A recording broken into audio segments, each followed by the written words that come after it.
Hi everyone, it's Rachel back with the Shades of Orange, and today I'm here to bring you a recommendation video for science fiction books you probably have not read and possibly have not even heard of.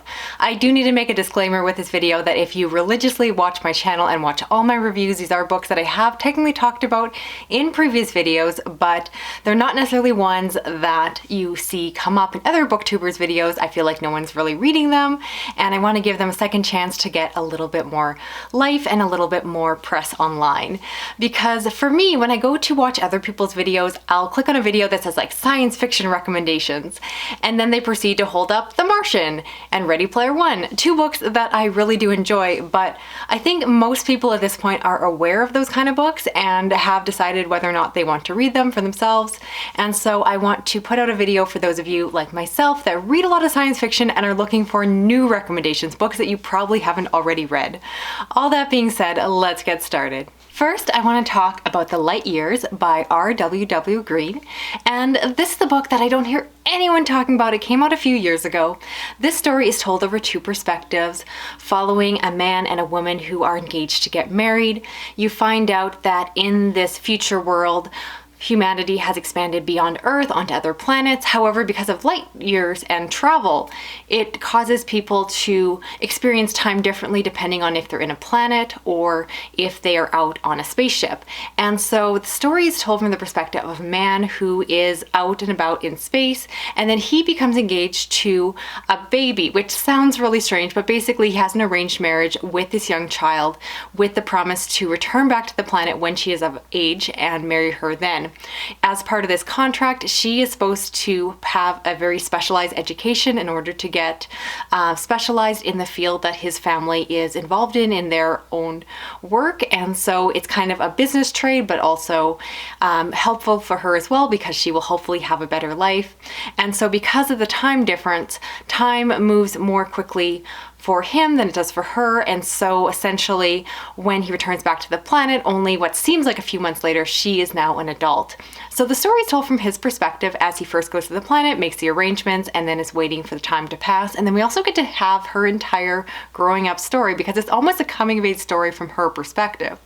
And I've got to say that this story is very interesting. It has some really interesting commentary on what life would be like in a future like that, and just exploring how time would pass differently and what that would actually mean for relationships. This book is not heavy on the romance, which I really appreciated. It's obviously a piece of the story, but again, it's more of a marital contract than two people madly in love. And I just thought that this book was very quiet, very accessible, very smart. And again, I never see people talking about this book, and I thought it was really good. So hopefully you will go check it out for yourself. Next up, we have Refraction by Wick, which yes, is one that I have talked about on my channel before, but I'm not seeing enough other people checking it out, so I want to mention it here. This story is told over a few different perspectives. One being in the 1980s, we follow a professor who is currently building this future technology to allow for faster travel.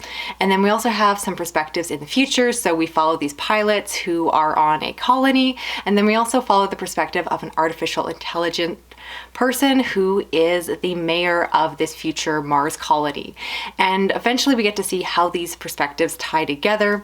You find out that the different characters seem to have what appears to be possible mental illness. They appear to just not be quite right. However, you find out that there's more going on, and it turns into this awesome mix between what feels like space opera and also a sci-fi thriller. It's really fun, it's smart, and again, very accessible. So for those of you that are newer to science fiction, this one is easy to get into. It's relatively long, but you will fly through the pages if you're like me.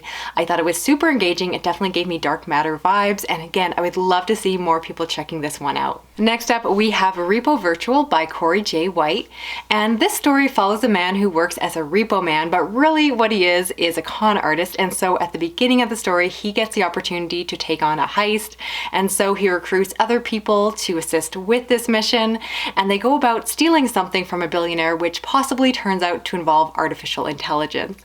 This one I really enjoyed. It really plays with the flavor of almost like a cyberpunk because it's set in a world that is kind of decrepit and falling down, but because of the virtual overlay, everything looks new and shiny. It's filled with ads and all of that, but really this world is decaying.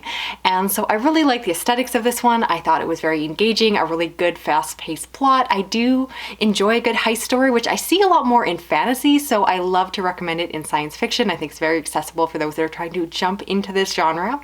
And yes, I just think this one is so good and no one is reading it, so I really hope this video changes that. Next, we have a personal favorite of mine, and that is The Rig by Roger Levy. And this is a story that is very unique and hard to describe, but oh so good because of the fact that it is so out of the box and different than a lot of the science fiction you've probably read. This story follows at the beginning a young boy who is living on this planet that is very closed-minded. They are very religious and don't have a lot of exposure to the outside world. At the beginning of the story, he has an introduction to another young boy and his family that come to live there, and through that it opens up a window or a door and lets him see what is actually going on within the galaxy. This is a sci-fi thriller. It is elements of cyberpunk. It kind of turns into like a space opera adventure as the story gets larger. It's also a coming-of-age story because it's really about the loss of innocence of this young boy who is incredibly naive at the beginning of the story, which is not something I normally like, but it's done very well here.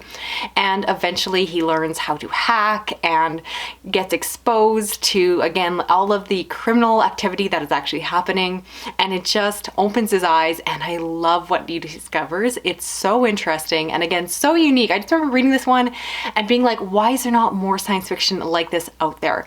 So definitely one I recommend, definitely one that does not get enough love online, and really I want to change that today. So please give this book a try and tell me if you enjoyed it, and hopefully the answer is yes. Next, I want to talk about The Inverted World by Christopher Priest, and this is a story that almost has a dystopian or post-apocalyptic feel. You're not entirely sure when this book is set, but it's in some kind of future, and we follow a young boy who is coming of age in this society, and with that, he is moving on from his childhood education and starting to get a real job, which involves going outside of the city and getting to help with the work that is being done outside. You find out that the city itself is on track and basically getting moved along this sphere. And the story is about him coming of age and discovering what is going on, losing his innocence. And it's a really interesting story because the mystery is so compelling. I want to know why this was being done, and I thought that the reasoning behind it was really interesting. This one does lean a little bit into hard science fiction, or frankly a lot into hard science fiction, and I really did enjoy that. But I do think that this book also will appeal to those of you that aren't necessarily huge hard sci-fi fans, because I think that the plot and the suspense is just compelling enough to make you want to read on. And I know this is a bit of an older book and a bit of a classic, but I feel like it's an underhyped classic and one that no one ever talks about. So if you have not checked it out, please highly recommend this one. I thought it was really good. Next, I want to talk about Crashing Heaven by Robertson, and this is a cyberpunk book that I never hear people talk about. This is set in a future where we are following a man who is returning back from a war. He wants to find out what happened to the girl that he was previously seeing. They were writing each other and then she just stopped writing back. So he wants to find out, did something terrible happen or did she simply move on? Because this is cyberpunk, it has the aesthetics of that, and he has this artificial being or voice that is in his head that is constantly talking with him. So this book has a lot of good funny banter where it's going back and forth, and this cyberpunk implant definitely has some interesting or fun opinions on what is going on, and it's just a really good mystery, a man trying to find out what happened to his woman. It's a bit of a classic plot, but I thought it was very well done and again very compelling, and I'm not someone who always loves cyberpunk, so when I do find one that works for me, I'm always really excited about it, and definitely again one that I don't hear other people talking about, and I really think they should, because this one is just a solid good read. And I also want to recommend Stolen Earth by J.T. Nichols, and this is a standalone space opera story that is set in a future where humanity has left Earth behind. The story goes that there was some kind of artificial intelligence war. They rose up against us and took over the planet, and now we have to live elsewhere. At the beginning of the story, we follow a group of people that end up having to go back to Earth, and well, without spoiling anything, I will say that the premise lets you know that there might be more than man meets the eye and that the story that everyone has been told might not be quite true. This is a book I love to recommend because often with space opera, the books can be either really large or really long in terms of a series length, but this one is very approachable, very easy to get into, and very accessible for beginners. Again, I just think that no one ever talks about it, maybe because it doesn't have the epic length of something like the Expanse series, which I also recommend. But if you're looking to get into space opera, this is a really easy one to get into, and again, one that you probably have not read. Prove me wrong. Finally, we have The Mars Strain by A.C. Anderson, and this is a story set in a future where we have colonized Mars, and we follow a woman who has experience as a virologist and ends up on Mars, and wouldn't you know, they end up finding a old ancient Martian virus and they have to deal with this outbreak. This is a story that was really compelling to read when I first picked it up right in the middle of the 2020 pandemic and current events.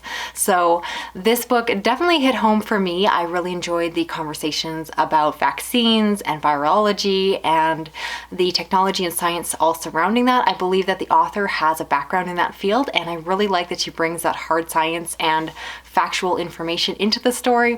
This one does have a little bit of a romance subplot, which is not my favorite, but is something that others enjoy because the main character's old ex-significant other is also on this colony, and so things get intertwined. And overall, it's just a really good, compelling story. If you're someone who likes pandemic fiction, this is an excellent one to check out. And again, Underhyped, never hear people talking about this one, and I don't know why.